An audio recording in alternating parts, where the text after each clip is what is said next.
Hello, this is the next instalment of The Golden Age by Kenneth Grahame, and we are now up to chapter 12, The Roman Road. All the roads of our neighbourhood were cheerful and friendly, having each of them pleasant qualities of their own, but this one seemed different from the others in its masterful suggestion of a serious purpose, speeding you along with a strange uplifting of the heart. The others tempted chiefly with their treasures of hedge and ditch, the rapt surprise of the first lords and ladies, the rustle of a field mouse, the splash of a frog, while cool noses of brother beasts were pushed at you through gate or gap. A loiterer you had need to be, did you choose one of them. So many were the tiny hands thrust out to detain you, from this side and that, but this one was of a sterner sort, and even in its shedding off of bank and hedgerow as it marched straight and full for the open downs, it seemed to declare its contempt for adventitious trappings to catch the shallow-pated. When the sense of injustice or disappointment was heavy on me, and things were very black within, as on this particular day, the road of character was my choice for that solitary ramble, when I turned my back for an afternoon on a world that had unaccountably declared itself against me.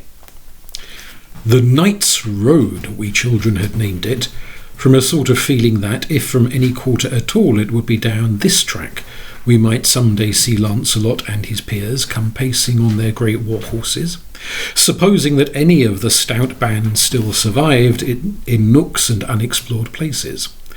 Grown-up people sometimes spoke of it as the Pilgrim's Way, but I didn't know much about pilgrims, except Walter in the Hosselberg story. Him I sometimes saw, breaking with haggard eyes out of yonder copse and calling to the pilgrims as they hurried along on their desperate march to the Holy City, where peace and pardon were awaiting them. All roads lead to Rome, I had once heard somebody say, and I had taken the remark very seriously, of course, and puzzled over it many days. There must have been some mistake, I concluded at last. But of one road at least I intuitively felt it to be true, and my belief was clinched by something that fell from Miss Smedley during a history lesson about a strange road that ran right down the middle of England till it reached the coast, and then began again in France just opposite, and so on undeviating through city and vineyard, right from the misty highlands to the eternal city. Uncorroborated, any statement of Miss Smedley's usually fell on incredulous ears, but here, with the road itself in evidence, she seemed once in a way to have strayed into truth. Rome. It was fascinating to think that it lay at the other end of this white ribbon, that rolled itself off from my feet over the distant downs. I was not quite so uninstructed as to imagine I could reach it that afternoon. But some day, I thought, if things went on being as unpleasant as they were now, some day when Aunt Eliza had gone on a visit, some day we would see. I tried to imagine what it would be like when I got there. The Colosseum I knew, of course, from a woodcut in the history book, so to begin with I plumped that down in the middle. The rest had to be patched up from the little grey market town where twice a year we went to have our hair cut. Hence, in the result, Vespasian's amphitheatre was approached by muddy little streets, wherein the Red Lion and the Blue Boar, with somebody's entire along their front, and commercial room on their windows, the doctor's house of substantial red brick, and the facade of the new Wesleyan chapel, which we thought very fine, were the chief architectural ornaments. While the Roman populace pottered about in smocks and corduroys, twisting the tails of Roman calves and inviting each other to beer in musical Wessex. From Rome I drifted on to other cities faintly heard of: Damascus, Brighton, Aunt Eliza's ideal, Athens and Glasgow, whose glories the gardener sang. But there was a certain sameness in my conception of all of them. That Wesleyan chapel would keep cropping up everywhere, It was easier to go a-building among those dream cities where no limitations were imposed, and one was sole architect with a free hand. Down a delectable street of cloud-built palaces I was mentally pacing, when I happened upon the artist. He was seated at work by the roadside at a point whence the cool large spaces of the downs, juniper-studded, swept grandly westwards. His attributes proclaimed him of the artist tribe. Besides, he wore knickerbockers, like myself, a garb confined, I was aware, to boys and artists. I knew I was not to bother him with questions, nor look over his shoulder and breathe in his ear. They didn't like it, this genius irritable. But there was nothing about staring in my code of instructions, the point having, somehow, been overlooked. So, squatting down on the grass, I devoted myself to the passionate absorbing of every detail. At the end of 5 minutes there was not a button on him that I could not have passed an examination in, and the wearer himself of that homespun suit was probably less familiar with its patterns and texture than I was.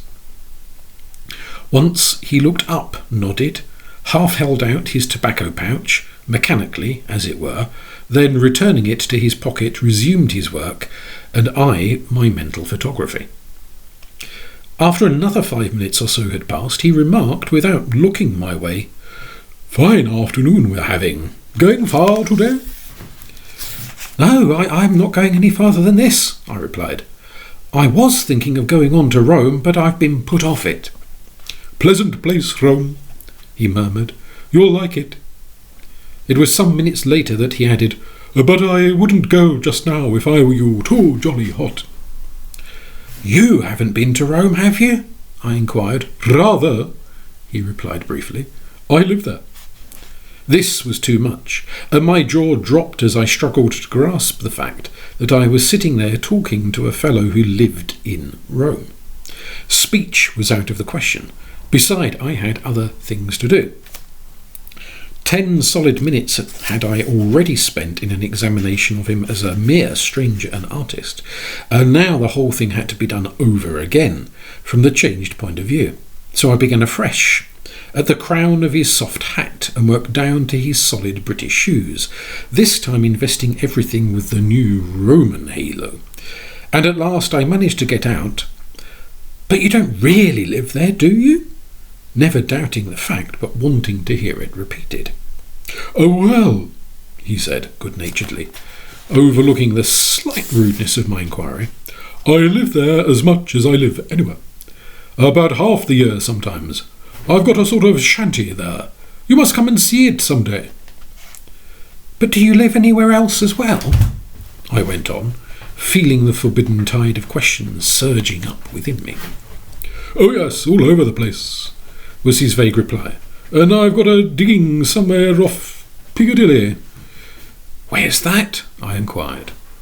"Where's what?" said he. "Oh, Piccadilly. It's in London." "Have you a large garden?" I asked. "And how many pigs have you got?" "I've no garden at all," he replied sadly. "And they don't allow me to keep pigs, though I'd like to, awfully. It's very hard." "But what do you do all day then?" I cried. "And where do you go and play without any garden or pigs or things?" "When I want to play," he said gravely, "I have to go and play in the street. But it's poor fun, I grant you. There's a goat, though, not far off, and sometimes I talk to him when I'm feeling lonely. But he's very proud." "Goats are proud," I admitted. "There's one lives near here, and if you say anything to him at all, he hits you in the wind with his head. You know what it feels like when a fellow hits you in the wind?" "I do well," he replied in a tone of proper melancholy, and painted on. And have you been to any other places?" I began again presently. "Besides Rome and what's his name?" "Heaps," he said. "I'm a sort of Ulysses. Seen men and cities, you know. In fact, about the only place I never got to was the Fortunate Island." I began to like this man. He answered your questions briefly and to the point and never tried to be funny. I felt I could be confidential with him. Wouldn't you like, I inquired, to find a city without any people in it at all? He looked puzzled. I'm afraid I don't quite understand, he said. I mean, I went on eagerly, a city where you walk in at the gates and the shops are all full of beautiful things and the houses furnished as grand as can be and there isn't anybody there whatever.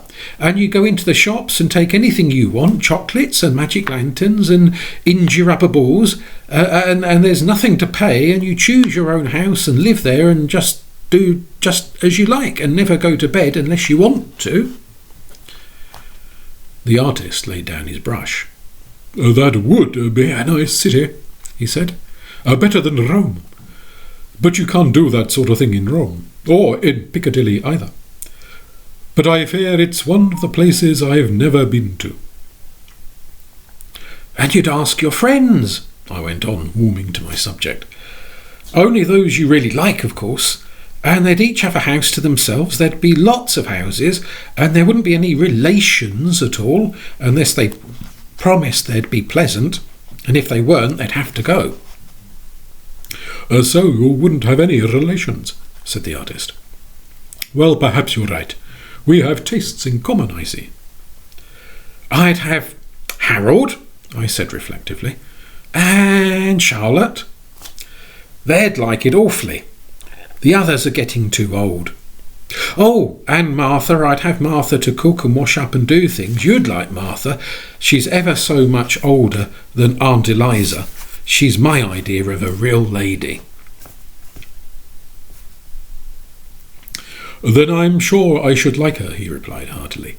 And when I come to, what do you call this city of yours? Nefello something, did you say? I don't know, I replied timidly. I'm afraid it hasn't got a name, yet. The artist gazed out over the downs. The poet says, dear city of Cecrops, he said softly to himself. And wilt not thou say, dear city of Zeus? That's from Marcus Aurelius, he went on, turning again to his work. You don't know him, I suppose. You will, some day. Who's he? I inquired. Oh, just another fellow who lived in Rome, he replied, dabbing away. Oh dear, I cried disconsolately. What a lot of people seem to live at Rome, and I've never even been there. But I think I'd like my city best. And so would I, he replied with unction. But Marcus Aurelius wouldn't, you know. Then we won't invite him, I said. Will we? I won't, if you won't, said he. And that point being settled, we were silent for a while. Do you know, he said presently, I've met one or two fellows from time to time who have been to a city like yours. Perhaps it was the same one. They won't talk much about it, only broken hints now and then, but they've been there sure enough. They don't seem to care about anything in particular, and everything's the same to them, rough or smooth, and sooner or later they slip off and disappear, and you never see them again. Gone back, I suppose. Of course, said I. Don't see what they ever came away for. I wouldn't. To be told you've broken things when you haven't, and stopped having tea with the servants in the kitchen, and not allowed to have a dog to sleep with you. But I've known people too who've gone there. The artist stared, but without incivility. Well, there's Lancelot, I went on. The book says he died, but it never seemed to read right somehow. He just went away, like Arthur. And Crusoe, when he got tired of wearing clothes and being respectable. And all the nice men in the stories who don't marry the princess, because only one man ever gets married in a book, you know. They'll be there. And the men who never come off, he said, who try like the rest but get knocked out, or somehow miss or break down or get bowled over in the melee, and get no princess, nor even a second-class kingdom. Some of them'll be there, I hope. Yes, if you like, I replied, not quite understanding him. If they're friends of yours, we'll ask 'em, of course.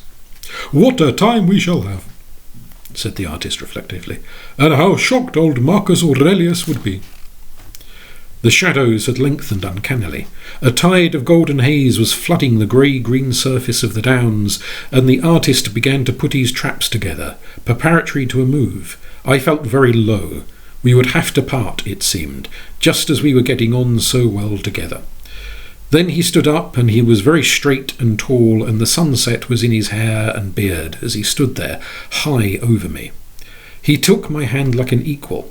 "I've enjoyed our conversation very much," he said.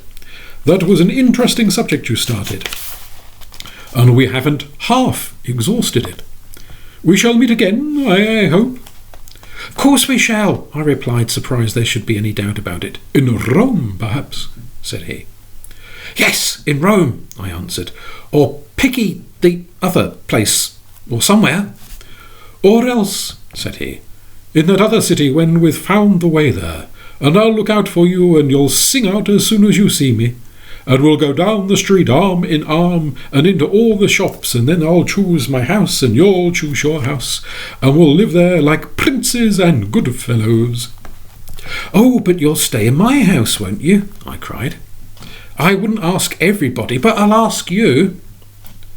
He affected to consider a moment, then, "Right," he said. "I believe you mean it, and I will come and stay with you. I won't go to anybody else, if they ask me ever so much. And I'll stay quite a long time too, and I won't be any trouble." Upon this compact we parted, and I went downheartedly from the man who understood me back to the house where I never could do anything right.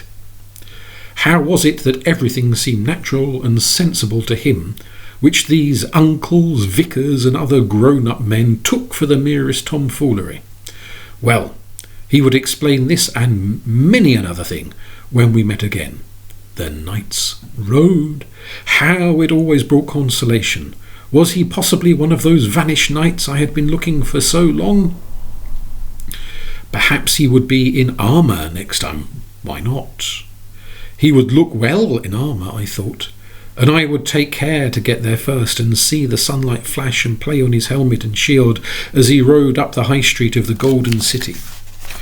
Meantime, there only remained the finding of it, an easy matter.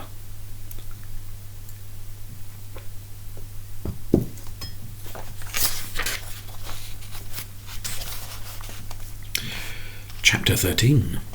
The Secret Drawer. It must surely have served as a boudoir for the ladies of old time, this little used, rarely entered chamber where the neglected old bureau stood.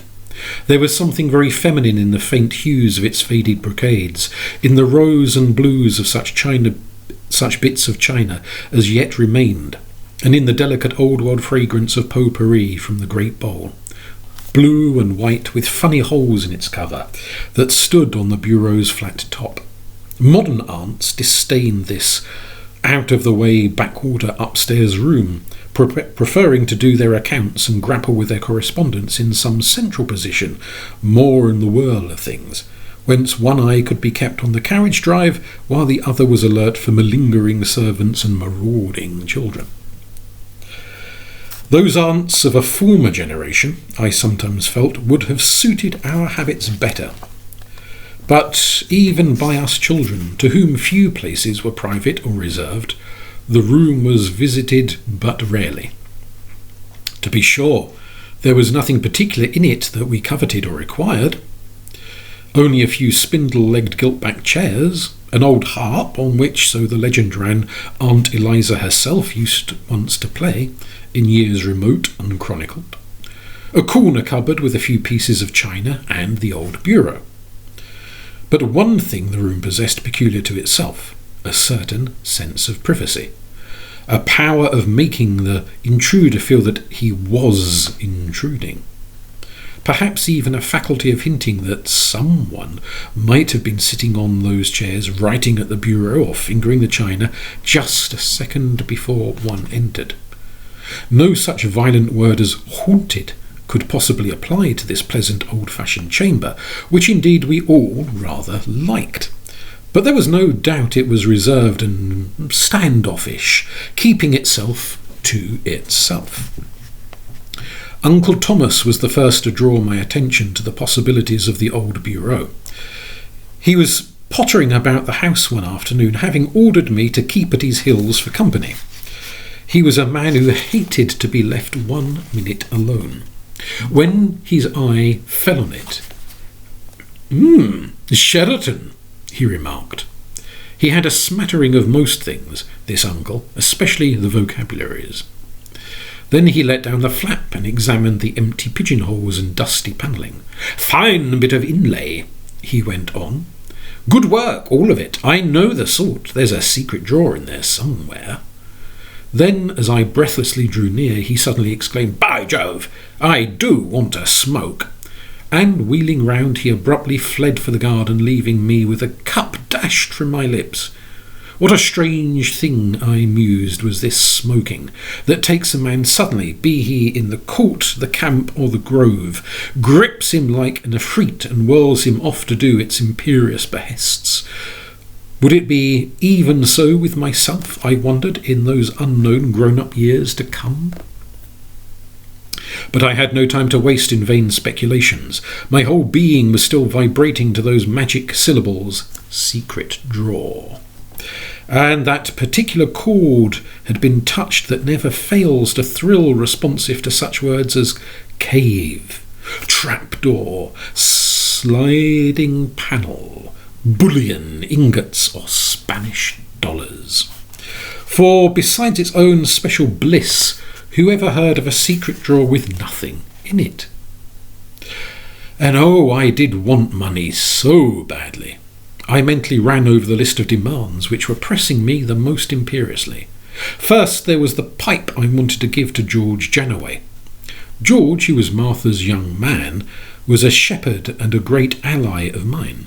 And the last fair he was at, when he brought his sweetheart fairings, as a right-minded shepherd should, he had purchased a lovely snake expressly for me.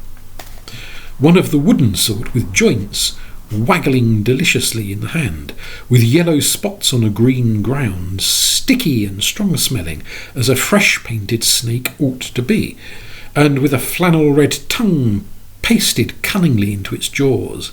I loved it much, and took it to bed with me every night, till what time its spinal cord was loosed and it fell apart and went the way of all mortal joys. I thought it very nice of George to think of me at the fair, and that's why I wanted to give him a pipe.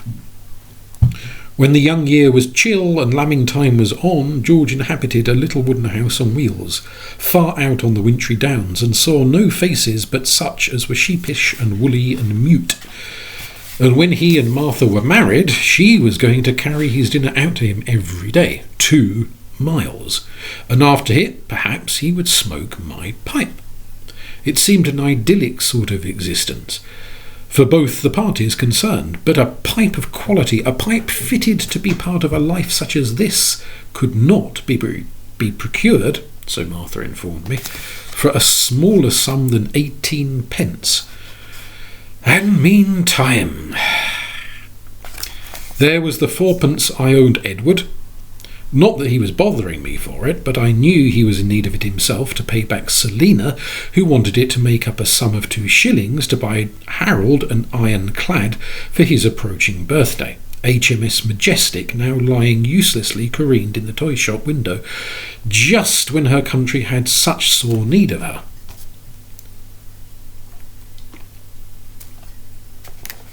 And then there was that young boy in the village who had caught a young squirrel, and I had never yet possessed one, and he wanted a shilling for it, but I knew that for 9pence in cash. But what was the good of these sorry threadbare reflections? I had once enough to exhaust any possible find of bullion, even if it amounted to half a sovereign. My only hope now lay in the magic drawer, and here I was standing and letting the precious minutes slip by. Whether findings of this sort could, morally speaking, be considered keepings was a point that did not occur to me. The room was very still as I approached the bureau. Possessed, it seemed to be, by a sort of hush of expectation. The faint odour of orris root that floated forth as I let down the flap seemed to identify itself with the yellows and browns of the old wood, till hue and scent were of one quality and interchangeable. Even so, ere this, the potpourri had mixed itself with the tints of the old brocade, and brocade and potpourri had long been one. With expectant fingers I explored the empty pigeonholes and sounded the depths of the lofty sliding drawers. No books that I knew of gave any general recipe for a quest like this, but the glory, should I succeed unaided, would be all the greater. To him who is destined to arrive, the fates never fail to afford on the way their small encouragements. In less than 2 minutes I had come across a rusty button-hook. This was truly magnificent. In the nursery there existed indeed a general button-hook common to either sex, but none of us possessed a private and special button-hook to lend or to refuse as suited the high humour of the moment. I pocketed the treasure carefully and proceeded. At the back of another drawer, 3 old foreign stamps told me I was surely on the high road to fortune. Following on these bracing incentives came a dull, blank period of unrewarded research. In vain I removed all the drawers and felt over every inch of the smooth surfaces from front to back.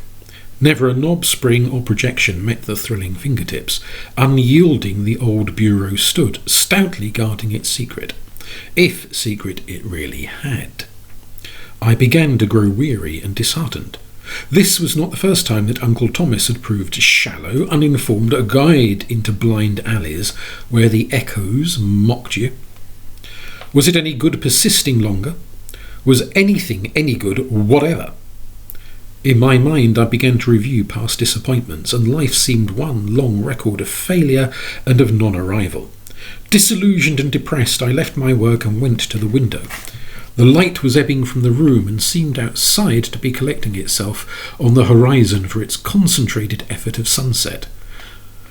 Far down the garden, Uncle Thomas was holding Edward in the air reversed and smacking him. Edward, gurgling hysterically, was striking blind fists in the direction where he judged his uncle's stomach should rightly be. The contents of his pockets, a motley show, were strewing the lawn. Somehow, though I had been put through a similar performance myself an hour or 2 ago, it all seemed very far away and cut off from me. Westwards the clouds were massing themselves in a low violet bank. Below them, to north and south, as far round as I could reach, a narrow streak of gold ran out and stretched away, straight along the horizon. Somewhere very far off a horn was blowing, clear and thin.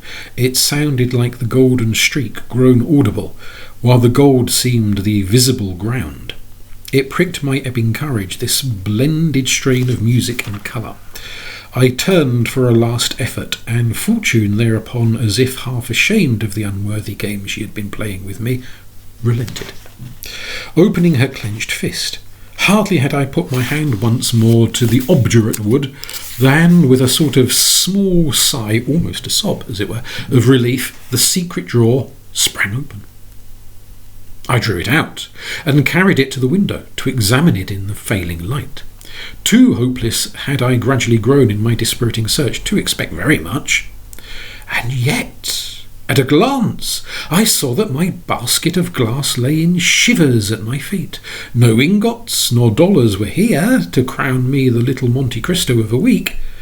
Outside, the distant horn had ceased its great song, the gold was paling to primrose, and everything was lonely and still.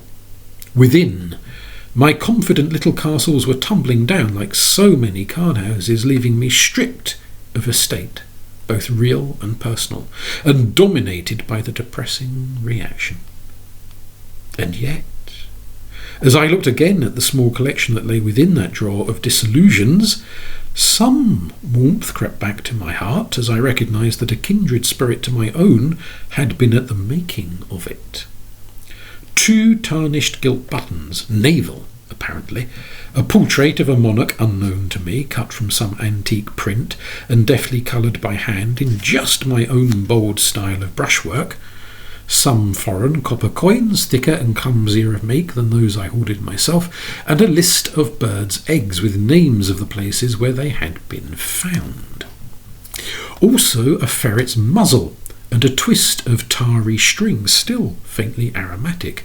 It was a real boy's hoard, then, that I had happened upon. He too had found out the secret drawer, this happy-starred young person, and here he had stowed away his treasures one by one, and had cherished them secretly a while, and then what? Well, one would never know now the reason why these priceless possessions still lay here unreclaimed, but across the void stretch of years I seemed to touch hands a moment with my little comrade of seasons, how many seasons, long since dead. I restored the drawer with its contents to the trusty bureau, and heard the spring click with a certain satisfaction. Some other boy perhaps would some day release that spring again. I trusted he would be equally appreciative. As I opened the door to go, I could hear from the nursery at the end of the passage shouts and yells, telling that the hunt was up. Bears, apparently, or bandits, were on the evening bill of fare, judging by the character of the noises. In another minute I would be in the thick of it, in all the warmth and light and laughter. And yet, what a long way off it all seemed, both in space and time to me, yet lingering on the threshold of that old world chamber.